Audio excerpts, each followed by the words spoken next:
प्यारे दोस्तों, YouTube channel learners बोहा ते तुहाडा सब का स्वागत है। एनटीटी जो असी मैथेमैटिकल रीजनिंग की एक खास सीरीज़ शुरू की सी, ਉਹਦਾ पार्ट 4 लेके आया हाँ। उम्मीद करता हाँ कि पहले 3 पार्ट तुसी देख लए होणगे।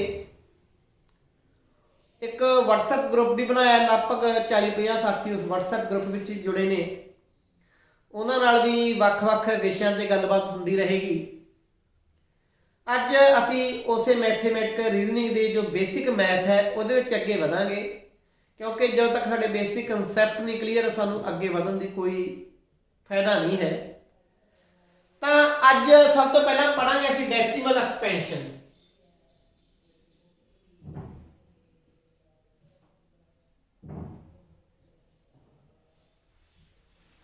ਜਿਹਨੂੰ ਅਸੀਂ ਦਸ਼ਮਲਵ ਕਹਿ ਦਿੰਦੇ ਹਾਂ ਕਿ ਦਸ਼ਮਲਵ ਨੂੰ ਸਮਝਣ ਦਾ ਢੰਗ ਕੀ ਹੈ। ਕੁਝ ਸ਼ਾਰਟਕਟ ਵੀ ਦੱਸੂਗਾ ਤੇ ਕੁਝ ਗੱਲਾਂ ਕਨਸੈਪਚੁਅਲ ਵੀ ਦੱਸੂਗਾ। ਦਸ਼ਮਲਵ ਅਸਲ ਦੇ ਵਿੱਚ ਹੁੰਦਾ ਕੀ ਹੈ? ਆਪਾਂ ਕਈ ਸੰਖਿਆਵਾਂ ਪੂਰਨ ਹੁੰਦੀਆਂ ਨੇ, ਪੂਰੇ 23 ਨੇ। 23 ਤੋਂ ਬਾਅਦ ਕਹੀਏ ਕਿ ਆਪਾਂ एक संख्या 24वीं संख्या पूरे नहीं हैगी, पर उस संख्या के असी जे 100 बराबर हिस्से कर दिए, जी 24वीं संख्या है जो 100 निके निके बराबर हिस्से कर दिए, वो 27 हिस्से ले लिए तो इन्हें लिखांगे 23.27। जिहड़ा आ अंक है, जिवें दशमलव तो पहला अंक ये इकाई का होंदा है, ये दहाई का होंदा है, ये 10वां हिस्सा है, ये 100वां हिस्सा है। इस तो अगला जो होगा वो 1000वां हिस्सा होगा, उस तो बाद 10,000वां हिस्सा होगा। ये अर्थात की है, जे लिखा मैं 24.2, इसका मतलब की है भी आप गिनती ली 1 2 3 4 5 आ गया 24, आ गया 25। तो 24.2 का मतलब की है कि 24 तो 25 दे, क्योंकि ये 10वां हिस्सा है, 10 बराबर हिस्से किते निके निके 24 तो 25 के विचकार, ते ओहदे विचों ये दूजा हिस्सा है। पर जे मैं 5 भी पादा तो आ हुण बन गया 100वां। ये की बन गया हुण 100वां, 100th। फिर 24 तो 25 10 हिस्से नहीं होंगे, फिर निके निके निके निके 100 हिस्से होंगे, ते इन्हां 100 दे विचों ये 25वां हिस्सा होगा। कितना हिस्सा होगा? 25वां हिस्सा होगा। ये तां ही दशमलव। हुण भिन्नां नूं भी दशमलव के रूप में बदलिया जाता है, क्योंकि उलझन उत्थे पैंदी है। आंसर तुसीं भिन्नां दे विच कढ लैंदे हो, दशमलव दे विच तुहानूं आंसर नहीं कढना होगा। मान लो 13 नूं असीं 2 ते वंडना है, 13 नूं असीं 2 ते वंडना है, तां किवें वंडांगे? 13 इत्थे रख लिया, 2 इत्थे रख लिया, 6 ते जाऊगा, 12 आ गया, एक बाकी बच गया कि इत्थों तक दी भाग सानूं आउंदी है, जिन्हां दा मैथ दे विच सिर्फ बेसिक ते तुरे फिरदे ने। बहुते नूं इस तो अगे भी आउंदा काम। और इस तो बाद इस एक का की करिए, आप की करांगे इत्थे दशमलव लावांगे, इत्थे दशमलव लावांगे, 0 लगावांगे, ये 0 थले उतार दी, ये आ गया 0.5।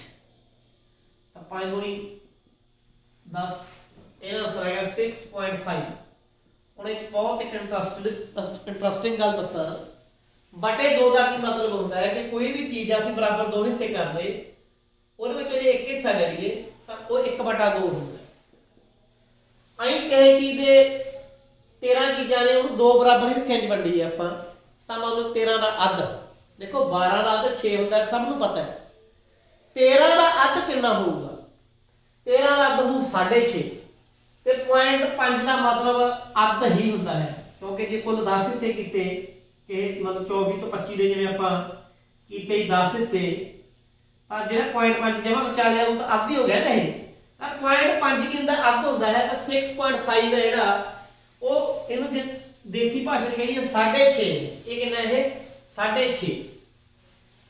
हुण इसे 13 नूं मैं जे 4 ते वंडदा, इसे 13 नूं जे मैं वंडदा 4 ते वंडदा, बटे 2 करने वाला अर्थ होता है, 4 ते वंड के देखते हैं की होता है। 13 नूं विच रखिया, 4 3 12, 1 आ गया, 1 आ गया, पॉइंट ला लिया, 0 ला लिया, क्योंकि दशमलव तो बाद जिन्ने मर्जी जीरो लाई जाओ कोई फर्क नहीं पैंदा। 23 लिख लो, 30.0 लिख लो, 30.000 रहूगा ये 23। हुण ये जीरो तार ली, इत्थे एक पॉइंट ला लिया, 4 दूनी 8, 2 फिर बच गई, एक जीरो होर ला लो, 4 5 20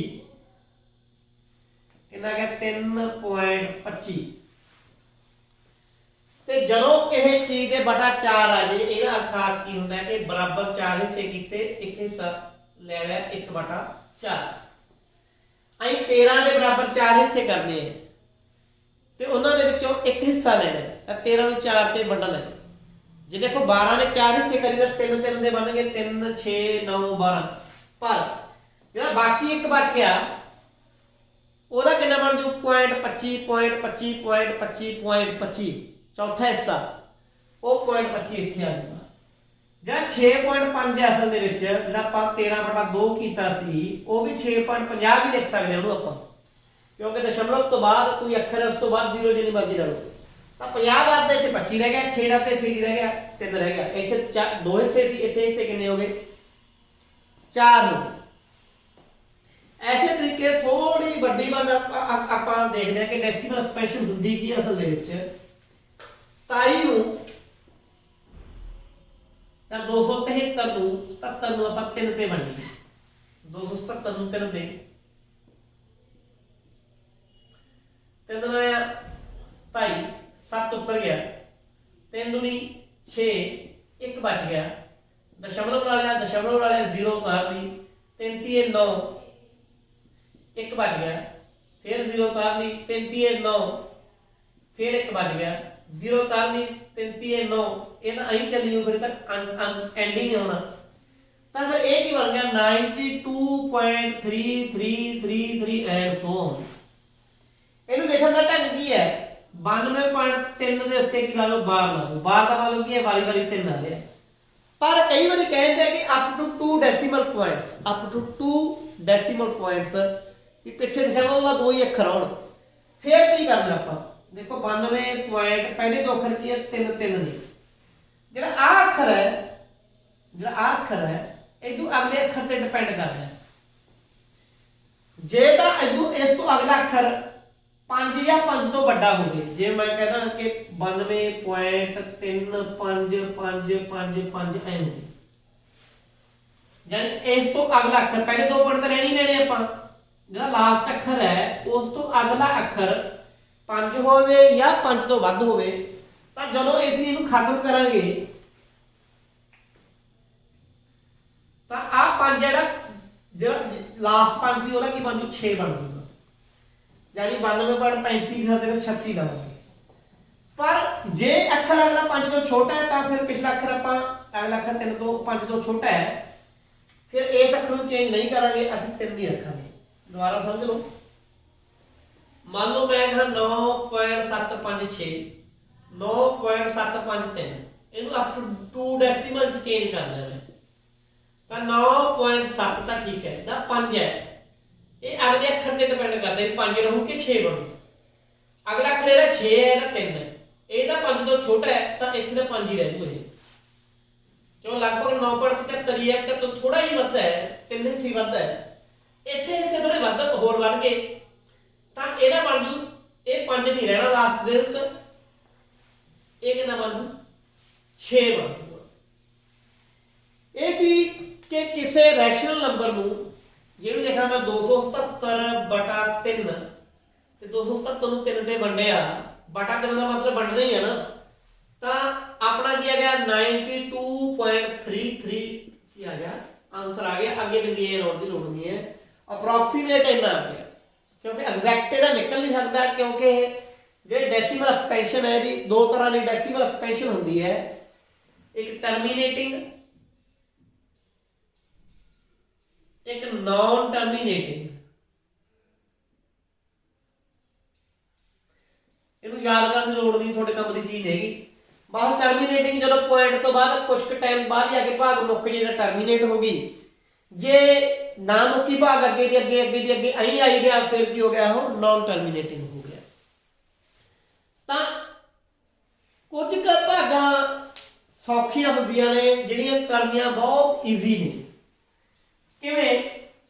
ਵੈਸੇ ਤੁਹਾਨੂੰ ਪਤਾ ਹੋਊਗਾ ਕਿਸੇ ਵੀ ਸੰਖਿਆ ਨੂੰ, ਚਾਹੇ ਉਹ ਦਸ਼ਮਲਵ ਵਾਲੀ ਹੈ ਚਾਹੇ ਬਿਨਾਂ ਦਸ਼ਮਲਵ ਵਾਲੀ ਹੈ, ਜੇ 10 ਤੇ ਵੰਡਦੀ ਏ, 100 ਤੇ ਵੰਡਦੀ ਏ, 1000 ਤੇ ਵੰਡਦੀ ਏ, 10,000 ਤੇ ਵੰਡਦੀ ਹੈ, ਯਾਨੀ ਅੱਗੇ ਕਹੋ ਕਿ ਪਿੱਛੇ ਜ਼ੀਰੋ ਜਿੰਨੀ ਮਰਜ਼ੀ ਹੋ ਸਕਦੀਆਂ ਨੇ। ਮੰਨ ਲਓ 277 ਹੈ, ਇਹਨੂੰ ਹੀ ਵੰਡਣਾ ਸੀ ਤਾਂ ਵੰਡ ਰਹੇ ਹਾਂ। ਜਦੋਂ ਅਸੀਂ 10 ਤੇ 100 ਤੇ 1000 ਤੇ ਇਹਨੂੰ ਵੰਡ ਕੇ ਦੇਖਣ ਦੀ ਲੋੜ ਨਹੀਂ, ਬਹੁਤ ਸ਼ਾਰਟਕਟ ਜਿਹਾ ਸਿਸਟਮ ਹੈ। 277 ਲਿਖ ਲਿਆ, ਕਿੰਨੇ ਜ਼ੀਰੋ? ਇੱਕ ਜ਼ੀਰੋ ਹੈ। ਪਿਛਲੇ ਪਾਸਿਓਂ, ਕਿਹੜੇ ਪਾਸਿਓਂ? ਪਿਛਲੇ ਪਾਸਿਓਂ ਇੱਕ ਅੱਖਰ ਛੱਡ ਕੇ ਕੀ ਲਾ ਦੋ? ਦਸ਼ਮਲਵ ਲਾ ਦੋ। ਇਹਦਾ ਆਨਸਰ ਇਹ ਲੱਗੂਗਾ। ਹੁਣ ਇੱਥੇ ਹੈ ਕਿੰਨੇ ਜ਼ੀਰੋ? 2 ਜ਼ੀਰੋ ਹੈ। ਪਿਛਲੇ ਪਾਸੋਂ 2 ਅੱਖਰ ਛੱਡੋ, 1 2, ਇਹਦਾ ਆਨਸਰ ਆ ਜਾਊਗਾ 277 ਹੈ। ਪਿਛਲੇ ਪਾਸੋਂ 3 ਅੱਖਰ ਛੱਡ ਦੋ, 1 2 3, ਇੱਥੇ ਆ ਗਿਆ ਦਸ਼ਮਲਵ, ਅੱਗੇ ਆਪਦੇ ਵੱਲੋਂ ਜ਼ੀਰੋ ਲਾ ਦੋ। 277 ਹੈ। ਅੱਖਰ ਕਿੰਨੇ ਛੱਡਨੇ? 4, 1 2 3, ਆਪਣੇ ਕੋਲ ਅੱਖਰ ਹੀ 3 ਨੇ, ਇੱਕ ਅੱਖਰ ਪੱਲਿਓਂ ਲਾ ਲਓ, ਆ ਜ਼ੀਰੋ ਲਾ ਲਓ, ਅੱਗੇ ਇੱਥੇ ਪੁਆਇੰਟ ਲਾ ਲਓ, ਜ਼ੀਰੋ। ਜੇ ਮੈਂ ਕਹਾਂ ਕਿ 2.63 ਨੂੰ 10 ਤੇ ਵੰਡਣਾ ਹੈ, 2.63 ਨੂੰ 100 ਤੇ ਵੰਡਣਾ ਹੈ, 2.63 ਨੂੰ 1000 ਤੇ ਵੰਡਣਾ ਹੈ, ਤਾਂ ਕਿਵੇਂ ਵੰਡਾਂਗੇ? ਹੁਣ 2.63 ਤਾਂ ਪਹਿਲੀ ਹੈ, ਪੁਆਇੰਟ ਕਿੱਥੇ ਪਿਆ? ਇੱਥੇ ਪਿਆ। ਜ਼ੀਰੋ ਕਿੰਨੀ ਹੈ? 1, ਤਾਂ ਇੱਕ ਕਦਮ ਖੱਬੇ ਆ ਗਿਆ, ਪੁਆਇੰਟ ਇੱਥੇ ਆ ਜਾਊਗਾ। 2.63 ਹੈ, ਇੱਥੇ ਪਿਆ, 2 ਕਦਮ ਅੱਗੇ ਲਿਆਉਣਾ ਹੈ। ਹੁਣ ਇੱਕ ਕਦਮ ਤੇ ਇੱਥੇ ਆ ਗਿਆ, ਪਰ ਆਪਾਂ ਨੂੰ 2 ਕਦਮ ਲਿਆਉਣਾ ਹੈ, ਆਪਣੇ ਕੋਲ ਇੱਕੋ ਹੀ ਕਦਮ ਆਉਣਾ ਇੱਧਰ, ਇੱਕ ਜ਼ੀਰੋ ਪੱਲੇ ਲਾਉਣੀ ਪਊਗੀ। 2.63 ਨੂੰ 1000 ਤੇ ਵੰਡਣਾ ਹੈ, ਤਾਂ 3 ਕਦਮ ਇੱਧਰ ਲਿਆਉਣਾ, ਇੱਕੋ ਹੀ ਕਦਮ ਹੋਇਆ, 2 ਜ਼ੀਰੋ ਲਾਉਣੀਆਂ ਪੈਣਗੀਆਂ, ਇੱਥੇ ਪੁਆਇੰਟ ਅੱਗੇ ਜ਼ੀਰੋ ਲਾਉਣਾ। ऐसे तरीके कुछ शॉर्टकट होर भी ने। मान लो मैं 2 ਨੂੰ 5 ਤੇ ਵੰਡਣਾ, ਆਪਾਂ ਹੁਣੇ ਦੇਖਿਆ ਕਿ ਜੇ 10 ਤੇ ਵੰਡੀਏ ਤਾਂ ਆਪਣਾ ਪੁਆਇੰਟ ਸੌਖਾ ਲੱਗ ਜਾਂਦਾ, ਬਣ ਜਾਂਦਾ। ਤਾਂ ਕਿਉਂ ਨਾ ਅਸੀਂ 5 ਨੂੰ 10 ਬਣਾ ਲਈਏ। ਜੇ 5 ਨੂੰ 10 ਬਣਾਉਂਦੇ ਆ ਤਾਂ ਥੱਲੇ ਆਪਾਂ ਨੂੰ 2 ਨਾਲ ਗੁਣਾ ਕਰਨੀ ਪਊਗੀ। ਜੇ ਥੱਲੇ 2 ਨਾਲ ਗੁਣਾ ਕੀਤੇ ਤਾਂ ਉੱਤੇ ਵੀ 2 ਨਾਲ ਗੁਣਾ ਕਰ ਦੋ। ਇੱਕ ਗੱਲ ਯਾਦ ਕਰ ਦੋ, ਕਿਸੇ ਭਿੰਨ ਨੂੰ ਜਾਂ ਕਿਸੇ ਰੈਸ਼ਨਲ ਨੰਬਰ ਦੇ ਨਿਊਮਰੇਟਰ ਨੂੰ ਤੇ ਡਿਨੋਮੀਨੇਟਰ ਨੂੰ ਇੱਕੋ ਹੀ ਅੰਕ ਨਾਲ, ਜਿਹੜੀ ਸੇਮ ਅੰਕ ਨਾਲ ਗੁਣਾ ਕਰਦੀ ਹੈ, ਦੋਨੋਂ ਹੀ ਗੁਣਾ ਕਰਤਾ, ਥੱਲੇ ਵੀ ਉੱਤੇ ਵੀ, ਤਾਂ ਇਹ ਉਸ ਭਿੰਨ ਦੀ ਮੁੱਲ ਦੇ ਵਿੱਚ ਕੋਈ ਫਰਕ ਨਹੀਂ ਪੈਂਦਾ, ਭਿੰਨ ਉਹੀ ਰਹਿੰਦੀ ਹੈ। ਤਾਂ 2 ਗੁਣੀ 4, 5 ਗੁਣੀ 10, ਥੋੜੀ 2/5 ਸੀ, ਅਸਲ 'ਚ ਕਿੰਨੀ ਬਣ ਗਈ? ਹੁਣ ਇਹ 4/10 ਬਣ ਗਈ। ਜਾਂ ਇਹਨੂੰ ਆਪਾਂ ਏਦਾਂ ਵੀ ਬਣ ਸਕਦੇ ਹਾਂ, ਤੁਹਾਡੀ ਮਰਜ਼ੀ ਹੈ। 2 ਨੂੰ ਅੰਦਰ ਰੱਖੋ, 5 ਨੂੰ ਬਾਹਰ ਰੱਖੋ। ਹੁਣ ਇੱਕ ਅੱਖਰ ਹੈ, ਇੱਕ ਅੱਖਰ ਛੱਡ ਕੇ ਪੁਆਇੰਟ ਲਾਉਣਾ, ਇੱਥੇ ਪੁਆਇੰਟ ਲੱਗ ਜੂ, ਜ਼ੀਰੋ ਆਨਸਰ ਆ ਜਾਊਗਾ। ਜੇ ਮੈਂ ਇੱਥੇ ਕੱਢ ਕੇ ਦਿਖਾਵਾਂ ਤਾਂ 5 ਦੇ ਪੜੇ 2 ਆਉਂਦੇ ਨਹੀਂਗਾ, ਇੱਥੇ ਪੁਆਇੰਟ ਲਾ ਲਓ, ਇੱਥੇ ਵੀ ਪੁਆਇੰਟ ਲਾ ਲਓ, ਜ਼ੀਰੋ ਲਾ ਲਓ, 5 ਚੌਕਾ 20, ਪੁਆਇੰਟ 4 आ गया कि 0.4 किया गया, उत्तर आ गया। मतलब जे मैं कहा एक हो तरीका 33/25 है, ਇਹਨੂੰ ਹੱਲ ਕਰਨਾ ਤੁਸੀਂ। ਹੁਣ ਆਪਾਂ ਨੂੰ ਬਹੁਤ ਵਧੀਆ ਪਤਾ ਹੈ ਕਿ 25 ਦੇ ਪਹਾੜੇ 'ਚ 100 ਆਉਂਦਾ ਹੈ, ਕਿ 25 ਨੂੰ 100 ਬਣਾਇਆ ਜਾ ਸਕਦਾ। ਜਿਵੇਂ 5 ਨੂੰ 10 ਬਣਾਇਆ ਸੀ, 25 ਨੂੰ 100 ਬਣਾਇਆ ਜਾ ਸਕਦਾ ਹੈ। ਕਿਵੇਂ ਬਣਾਵਾਂਗੇ? 25 ਗੁਣਾ 4 ਕਰ ਦਿਓ।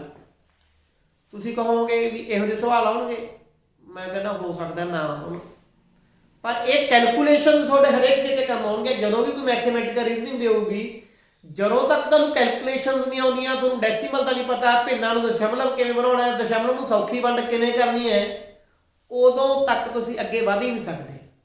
ਸੋ ਬਹੁਤ ਧਿਆਨ ਨਾਲ ਸਮਝਿਓ। ਜੇ ਥੱਲੇ ਗੁਣਾ ਕੀਤੀ, ਉੱਤੇ ਵੀ ਉਸੇ ਅੰਕ ਨਾਲ 4 ਨਾਲ ਗੁਣਾ ਕਰ ਦਿਓ। ਥੱਲੇ ਦਾ ਬਣ ਗਿਆ 100, 25 ਚੌਕਾ 4 ਕੀ ਹੈ 12, 4 ਤੇ 12 ਦੇ ਕਿਤੇ, ਇਹ ਬਣ ਗਿਆ 132। ਹੁਣ 132 ਨੂੰ 100 ਤੇ ਜਦੋਂ ਵੰਡਾਂਗੇ, 132 ਲਿਖ ਲਿਆ, 2 ਜ਼ੀਰੋ ਨੇ, 2 ਜ਼ੀਰੋ ਛੱਡ ਕੇ ਕੀ ਲਾਤਾ?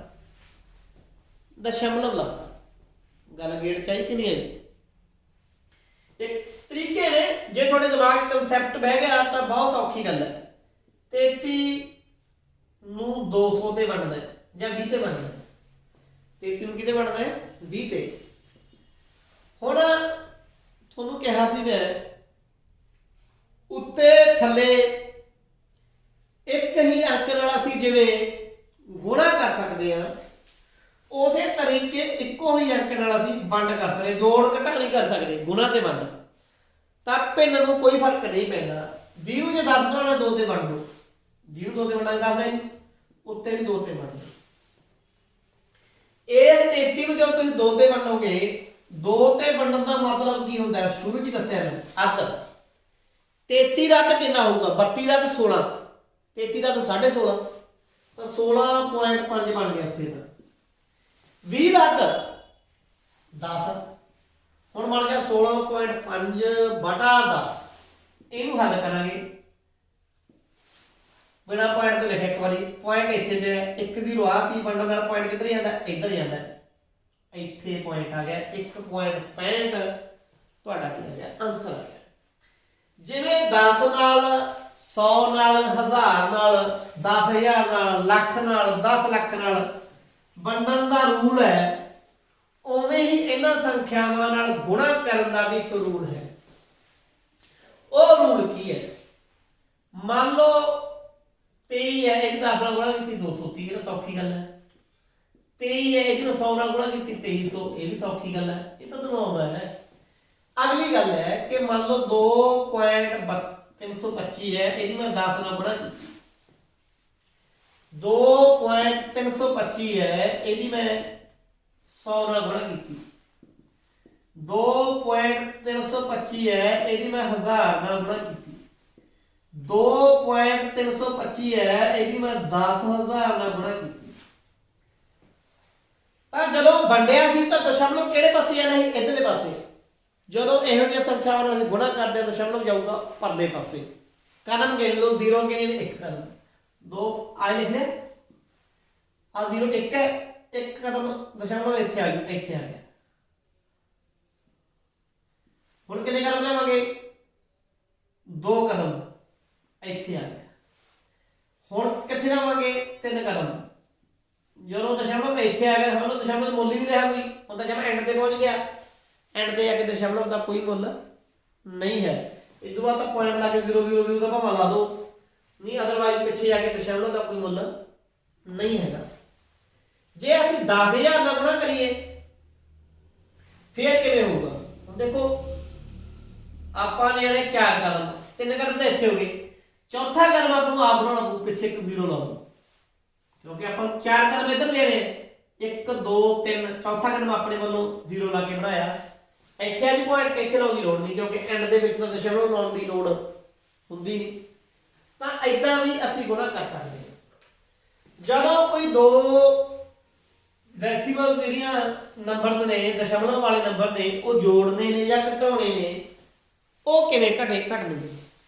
ਮੰਨ ਲਓ 0.73 ਦੇ ਵਿੱਚ ਮੈਂ 373.926 ਜੋੜਨਾ ਹੈ, ਤਾਂ ਕਿਵੇਂ ਜੋੜਾਂਗੇ? ਜਾਂ ਘਟਾਉਣਾ ਹੈ ਤਾਂ ਕਿਵੇਂ ਘਟਾਵਾਂਗੇ? देखो पहली गल, जदों भी कोई दशमलव वाली संख्या जोड़नी है, एक पक्का रूल दिमाग के विच बिठा लो। इकाई वाले अंक थले इकाई वाला आऊगा, दहाई वाले अंक थले दहाई वाला आऊगा, सैकड़े थले सैकड़े आऊगा, ऐ दशमलव तो बाद 10वां थले 10वां, 100वें थले 100वां, 1000वें थले 1000वां। ते सब तो जरूरी गल दशमलव के थले दशमलव आना चाहिए। पहला पॉइंट इत्थे लाओ, आ इहदा 10वां 9 है, इहदा 10वां 7 है, ਇਹਦਾ 100ਵਾਂ 3 ਹੈ, ਇਹਦਾ 100ਵਾਂ 2 ਹੈ, ਇਹਦੇ ਪਿੱਛੇ 6 ਹੈ, ਇਹਦੇ ਪਿੱਛੇ ਆਪਦੇ ਪੱਲੋਂ ਕੀ ਲਾਓ? 0 ਲਾਓ। ਇੱਥੇ 0 ਹੈ, ਅੱਗੇ ਲਾਓ ਨਾ ਲਾਓ, ਇੱਥੇ ਵੀ 0, ਇੱਥੇ ਵੀ 0, 6 5 9 7 16 ਪੁਆਇੰਟ ਥਲੇ ਪੁਆਇੰਟ, ਇੱਕ ਅਸਲ 4 7 ਤੇ ਇੰਨਾ ਆ ਗਿਆ। ਉਹ ਵੀ ਹਿਸਾਬ ਨਾਲ 373 ਦਾ ਸੀਗੇ, ਉੱਤੇ ਥੋੜੇ ਵੱਧ ਸੀ, ਥੋੜੇ ਇਹ ਇੱਕ ਵੀ ਪੂਰਾ ਨਹੀਂ, ਇੱਕ ਤੋਂ ਥੋੜਾ ਜਿਹਾ ਵੱਧ ਹੈ, ਤਾਂ 374 ਪੁਆਇੰਟ ਸਮਥਿੰਗ ਹੀ ਬਣ ਗਏ। ਜੇ ਮੰਨ ਲਓ 73.96 ਹੈ, ਇੱਕ 26.999 ਹੈ, ਇਹਦੇ ਵਿੱਚੋਂ ਘਟਾਉਣੇ ਹੈ। ਹੁਣ ਕੀ ਲਿਖਾਂਗੇ? 1 7 3 9 6 9 ਪੁਆਇੰਟ ਥੱਲੇ 9 9 8 9 6 2 ਘਟਾਵਾਂਗੇ, 9 ਚ 9 ਕੱਢੇ 0, 6 ਚੋਂ 8 ਕੱਢ ਦੇ ਹੱਸ ਲੈ ਲਿਆ 16 ਚੋਂ 8 ਕੱਢੇ 8 ਇੱਥੇ ਰਹਿ ਗਿਆ 8 ਹੁਣ 8 ਚੋਂ 9 ਵੀ ਨਹੀਂ ਕੱਢਦੇ ਇੱਥੋਂ ਹੱਸ ਲੈ ਲਿਆ 2 ਇਹ ਬਣ ਗਿਆ 18 18 ਚੋਂ 9 ਕੱਢੇ 9 ਪੁਆਇੰਟ ਥੱਲੇ ਪੁਆਇੰਟ 2 ਚੋਂ 6 ਨਹੀਂ ਕੱਢਦੇ 2 ਨੇ ਹੱਸ ਲੈ ਲਿਆ ਇੱਥੇ ਰਹਿ ਗਿਆ 6 ਇਹ ਬਣ ਗਿਆ 12 12 ਚੋਂ 6 ਕੱਢੇ 6 6 ਚੋਂ 2 ਕੱਢੇ 4 1 ਤਾਂ 146.980 ਜੇ ਆ 0 ਨਹੀਂ ਵੀ ਲਾਉਂਗੇ ਕਿਉਂਕਿ ਜਿੱਥੇ ਸੰਖਿਆ ਖਤਮ ਹੁੰਦੀ ਹੈ ਪੁਆਇੰਟ ਤੋਂ ਬਾਅਦ ਉੱਥੇ 0 ਦਾ ਬੜਾ ਮੁੱਲ ਨਹੀਂ ਹੁੰਦਾ ਐਦਾਂ ਵੀ ਉੱਤਰ ਇਹਦਾ ਆ ਸਕਦਾ ਹੈ ਕਦੇ ਉਲਝਣ ਆਇਆ ਵੀ ਇੱਥੇ ਮੈਂ ਤਾਂ 980 ਬਣਾਇਆ ਇਹ ਕੱਲਾ 98 ਲਿਖਤਾ ਵੀ ਇਹ ਤਾਂ ਉੱਤਰ ਗਲਤ ਹੈ ਉੱਤਰ ਗਲਤ ਨਹੀਂ ਇਹਦੇ ਪਿੱਛੇ 0 ਜਾਂ ਲੱਖ ਲਾ ਲਓ ਕੋਈ ਫਰਕ ਨਹੀਂ ਪੈਂਦਾ ਕਿ ਸਾਰੀਆਂ ਡਿਲੀਟ ਕਰ ਦੋ ਕੋਈ ਫਰਕ ਨਹੀਂ ਪੈਂਦਾ ਦਸ਼ਮਲਵ ਵਾਲੀ ਸੰਖਿਆ ਨੂੰ ਦਸ਼ਮਲਵ ਵਾਲੀ ਸੰਖਿਆ ਨਾਲ ਗੁਣਾ ਕਰਦੀ ਇਹਦੇ ਦੋ ਢੰਗ ਨੇ 2.73 ਨੂੰ ਮੈਂ ਗੁਣਾ ਕਰਾਂ 3.3 ਨਾਲ ਤੇ ਗੁਣਾ ਕਿਵੇਂ ਹੋਊਗੀ ਢੰਗ ਸਮਝ ਲਓ ਇੱਕ ਢੰਗ ਤਾਂ ਹੈ ਕਿ ਇਹਦਾ ਦਸ਼ਮਲਵ ਹਟਾ ਲਓ ਦਸ਼ਮਲਵ ਹਟਾਉਣ ਦਾ ਆਪਾਂ ਨੂੰ ਮੁੱਲ ਤਾਰਨਾ ਪਊ ਮੁੱਲ ਕਿਵੇਂ ਤਾਰਿਆ ਜਾਊਗਾ ਕਿ ਇਹਨੂੰ ਡਿਵਾਈਡ ਕਰਨਾ ਪਊਗਾ ਇਹ ਕਲਾ ਲਓ ਥੱਲੇ ਦਸ਼ਮਲਵ ਤੋਂ ਬਾਅਦ ਕਿੰਨੇ ਅੱਖਰ ਨੇ 2 ਅੱਖਰ ਨੇ 2 ਜ਼ੀਰੋ ਨਾਲ ਉਹੀ ਚੀਜ਼ ਹੈ ਯਾਦ ਕਰ ਲਓ 2 ਜ਼ੀਰੋ ਦਾ ਮਤਲਬ ਇਹੀ ਹੈ ਕਿ 2 ਅੱਖਰ ਛੱਡ ਕੇ ਦਸ਼ਮਲਵ ਤਾਂ ਇਹਨੂੰ ਆਪਾਂ ਭਿੰਨ ਦੇ ਰੂਪ ਚ ਲਿਖਦੇ ਹੁਣ ਇਹਨੂੰ 3.3 ਦਸ਼ਮਲਵ ਹਟਾਤਾ ਦਸ਼ਮਲਵ ਤੋਂ ਬਾਅਦ ਇੱਕ ਅੱਖਰ ਹੈ ਇੱਕ ਇਹ ਮਗਰ ਇੱਕ ਜ਼ੀਰੋ 273 ਤੇ 33 ਦੀ ਕਰ ਦੋ ਗੁਣਾ 33 9 7 21 2 ਹਾਸਲ 3 2 6 ਤੇ 1 2 8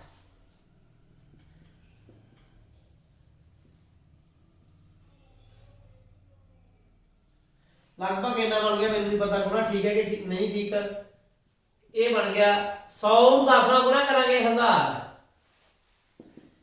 ਤਿੰਨ ਅੱਖ ਛੱਡ ਕੇ 1 2 3 9 0 0 ਇੱਥੇ ਦਸ਼ਮਲਵ ਲਾਤਾ ਆ ਆਨਸਰ ਆ ਗਿਆ ਇਹ ਤਾਂ ਹੈ ਇੱਕ ਤਰੀਕਾ ਦੂਜਾ ਤਰੀਕਾ ਕੀ ਹੈ ਕਿ 2.73 ਨੂੰ 3.3 ਨਾਲ ਗੁਣਾ ਕਰ ਦੋ ਪਹਿਲਾਂ ਬਿਨਾ ਪੁਆਇੰਟਾਂ ਨੂੰ ਗੁਣਾ ਕਰ ਦੋ 33 9 7 21 203 2 6 2 8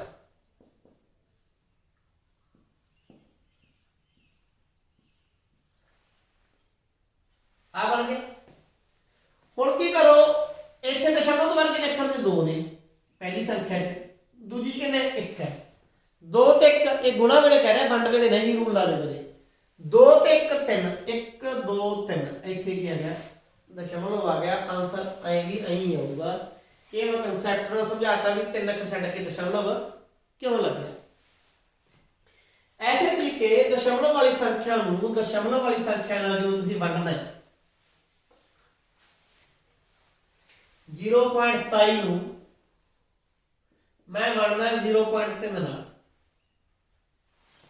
ਪਹਿਲਾਂ ਪਿੰਨਾ ਰੂਪ ਸਮਝਨੇ ਆ 27 ਨੂੰ ਕਿਵੇਂ ਲਿਖ ਸਕਦੇ ਆਪਾਂ 27 ਬਟਾ ਆ ਕੀ ਹੈ ਦੋ ਅੱਖਰ ਨੇ बटा 100 1 0.3 ने दशमलव हटाता एक अखर है पॉइंट तो बाद 10 एक गल होर समझ लो जो भिन्ना दी भिन्न नाल गुणा करते हैं तो अंश की अंश नाल गुणा हो जाती है हर की हर नाल गुणा हो जाती है ते भिन्न नूं भिन्न नाल वंडदे हैं तो वंडण दा ढंग की है पहली भिन्न तो भी रख लो वंड दी बना लो गुणा 10 उत्ते का 3 पिछली संख्या नूं उल्टा लो न्यूमरेटर नूं डिनोमिनेटर बना लो डिनोमिनेटर ਨੂੰ ਨਿਊਮਰੇਟਰ ਬਣਾ ਦੋ ਹੁਣ ਅਸਲ ਦੇ ਵਿੱਚ ਹੋ ਕੀ ਰਿਹਾ ਹੈ ਇਹ ਤਿੰਨ ਇਹਨੂੰ ਵੀ ਵੰਡ ਰਿਹਾ ਇਹਨੂੰ ਵੀ ਵੰਡ ਰਿਹਾ 100 ਇਹਨੂੰ ਵੀ ਵੰਡ ਰਿਹਾ ਇਹਨੂੰ ਵੰਡ ਰਿਹਾ ਤਿੰਨ ਜਦੋਂ 27 ਨੂੰ ਵੰਡੂ ਕਿੰਨਾ ਆ ਜੂ 9 ਆ ਜੂਗਾ ਹੁਣ ਉੱਤੇ ਰਹਿ ਗਿਆ ਇੱਕ 9 ਰਹਿ ਗਿਆ ਇੱਕ 10 ਰਹਿ ਗਿਆ ਇੱਕ 100 ਰਹਿ ਗਿਆ ਹੁਣ ਉੱਤੇ ਵੀ 10 ਨਾਲ ਵੰਡ ਦੋ ਥੱਲੇ ਵੀ 10 ਨਾਲ ਵੰਡ ਦੋ ਉੱਤੇ ਕਿਉਂਕਿ ਕਿਸੇ ਭਿੰਨ ਨੂੰ ਇੱਕੋ ਸੰਖਿਆ ਨਾਲ ਵੰਡ ਸਕਦੇ ਅਸੀਂ 10 ਨੂੰ 10 ਤੇ ਵੰਡਿਆ 1 ਆ ਗਿਆ 100 ਨੂੰ 10 ਤੇ ਵੰਡਿਆ 10 ਆ ਗਿਆ ਤਾਂ ਉੱਤੇ 9 ਆ ਗਿਆ ਥੱਲੇ 10 ਆ ਗਿਆ ਹੁਣ 9 ਤਾਂ ਹੀ ਲਿਖ ਲਓ ਇਹ ਵੀ 1 0 ਹੈ ਇਹਦਾ ਇੱਕ ਅੱਖਰ ਛੱਡ ਕੇ ਕੀ ਲਾ ਦੋ ਪੁਆਇੰਟ ਲਾ ਲਓ 0.9 ਕੀ ਆ ਗਿਆ ਆਨਸਰ ਆ ਗਿਆ ਇੱਕ ਢੰਗ ਤੇ ਇਹ ਹੈ ਹੁਣ ਦੂਜਾ ਢੰਗ ਕੀ ਹੈ ਕਿ ਜਦੋਂ 0.27 ਨੂੰ ਤੁਸੀਂ 0.3 ਨਾਲ ਵੰਡ ਰਹੇ ਹੋ ਪਹਿਲਾਂ ਬਿਨਾਂ ਦਸ਼ਮਲਵ ਤੋਂ ਵੰਡ ਲਓ 27 3 ਤੇ ਵੰਡਿਆ 9 ਆ ਗਿਆ ਹੁਣ ਉੱਪਰ ਦੇਖੋ ਕਿੰਨੇ ਅੱਖਰ ਨੇ 2 ਨੇ ਥੱਲੇ ਕਿੰਨੇ ਅੱਖਰ ਹੈ ਪੁਆਇੰਟ ਤੋਂ ਬਾਅਦ 1 ਹੈ ਇਹ ਪਹਿਲਾਂ ਜੋੜੇ ਹੀ 2 ਤੇ 1 3 ਅੱਖਰ ਆਪਾਂ ਛੱਡ ਕੇ ਦਸ਼ਮਲਵ ਲਾਇਆ ਸੀਗਾ ਵੰਡ ਵੇਲੇ ਅੱਖਰ ਘਟਾਉਣੇ ਆਪਾਂ 2 ਚੋਂ 1 ਅੱਖਰ ਘਟਾਇਆ 1 ਅੱਖਰ ਛੱਡ ਕੇ ਦਸ਼ਮਲਵ ਲਾਉਣਾ ਹੈ ਇੱਥੇ ਲੱਗ ਗਿਆ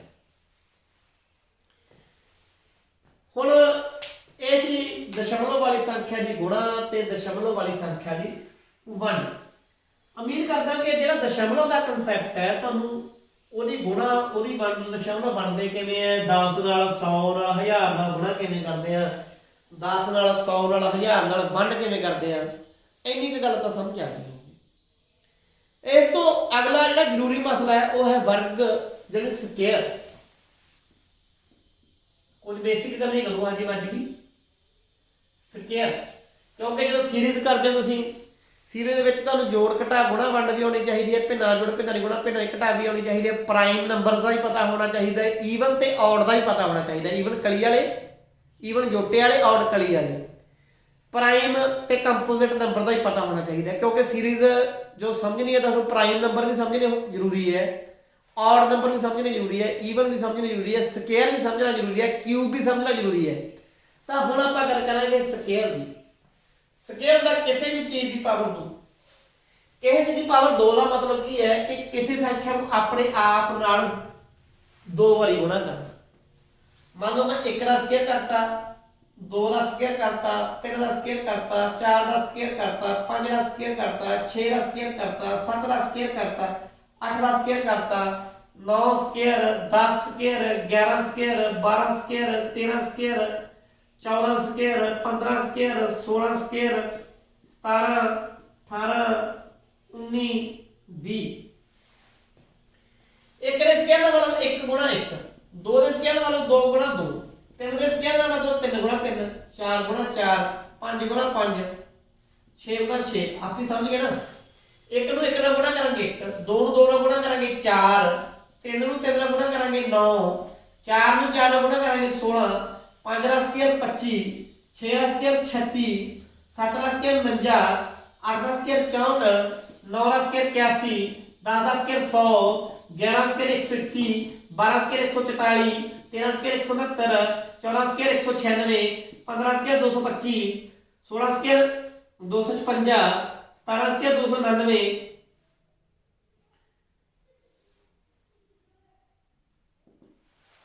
ਇਦਾਂ ਇਹ ਸਕੁਅਰ ਤੁਸੀਂ ਕੰਪਲੀਟ ਕਰਦੇ ਜਾਣੇ ਆ। ਮੈਂ ਕਹਿੰਦਾ ਕਿ ਲਗਭਗ 30 ਦੇ ਸਕੁਅਰ ਤੱਕ ਤੁਸੀਂ ਇਹ ਮੂੰਹ ਜ਼ਬਾਨੀ ਯਾਦ ਕਰ ਲਓ, ਕਿਉਂਕਿ ਜਦੋਂ ਕੱਢ ਕੇ ਦੇਖੋ ਫਿਰ ਨਹੀਂ ਗੱਲ ਬਣਨੀ। ਇਹਦਾ ਤੁਹਾਡੇ ਦਿਮਾਗ 'ਚ ਫਿੱਟ ਬੈਠੇ ਹੋਣ, ਕਿਉਂਕਿ ਜਦੋਂ ਸਕੁਅਰ ਫਿੱਟ ਬਹਿ ਕੇ ਇਹਦੇ ਆਧਾਰ 'ਤੇ ਤੁਹਾਡੇ ਸਕੁਅਰ ਰੂਟ ਵੀ ਆਪਣੇ ਆਪ ਫਿੱਟ ਬਹਿ ਜਾਣਗੇ। ਕਿਉਂਕਿ ਸਕੁਅਰ ਰੂਟ ਵੀ ਤੁਹਾਨੂੰ ਸਮਝਣਾ ਜ਼ਰੂਰੀ ਹੈ ਕਿ ਸਕੁਅਰ ਰੂਟ ਕੀ ਹੁੰਦਾ, ਕਿਊਬ ਕੀ ਹੁੰਦਾ, ਕਿਊਬ ਰੂਟ ਕੀ ਹੁੰਦਾ ਹੈ, ਕਿਸੇ ਦੀ ਪਾਵਰ n ਕੀ ਹੁੰਦੀ ਹੈ, ਕਿਸੇ ਪਾਵਰ nth ਰੂਟ ਕੀ ਹੁੰਦੀ ਹੈ। ਇਹ ਗੱਲਾਂ ਵੀ ਤੁਹਾਨੂੰ ਨਾਲ ਨਾਲ ਸਮਝਣੀਆਂ ਜ਼ਰੂਰੀ ਨੇ। ਪਰ ਅੱਜ ਦੇ ਦਿਨ ਵਿੱਚ ਮੈਂ ਸਿਰਫ ਤੁਹਾਡੇ ਲਈ ਜਿਹੜਾ ਕੰਮ ਹੈ ਕਿ ਤੁਹਾਨੂੰ 30 ਤੱਕ ਆਪਦੇ ਸਕੁਅਰ ਯਾਦ ਕਰੋ। ਦਸ਼ਮਲਵ ਵਾਲੀ ਸੰਖਿਆ ਨੂੰ ਦਸ਼ਮਲਵ ਵਾਲੀ ਸੰਖਿਆ ਨਾਲ ਗੁਣਾ ਕਰਨ ਦੀ, ਜੋੜਨ ਦੀ, ਵੰਡਣ ਦੀ ਕਿਸੇ ਵੀ ਕਲਾਸ ਦੀ ਤੁਸੀਂ ਮੈਥ ਲੈ ਲਓ, 6ਵੀਂ 7ਵੀਂ 8ਵੀਂ ਦੇ ਮੈਥ ਦੇ ਵਿੱਚ ਇਹ ਕੁਐਸਚਨ ਤੁਹਾਨੂੰ ਆਰਾਮ ਨਾਲ ਮਿਲ ਜਾਣਗੇ। ਇਹਨੂੰ ਗੁਣਾ ਕਰਕੇ ਦੇਖੋ, ਵੰਡ ਕਰਕੇ ਦੇਖੋ ਤੇ ਦੇਖੋ ਕਿ ਤੁਹਾਨੂੰ ਇਹ ਕੁਐਸਚਨ ਆਉਂਦੇ ਆ ਕਿ ਨਹੀਂ ਆਉਂਦੇ। ਉਮੀਦ ਕਰਦਾ ਅੱਜ ਦਾ ਲੈਕਚਰ ਵੀ ਤੁਹਾਨੂੰ ਪਸੰਦ ਆਇਆ ਹੋਊਗਾ। ਤੁਹਾਡਾ ਬਹੁਤ ਬਹੁਤ ਧੰਨਵਾਦ।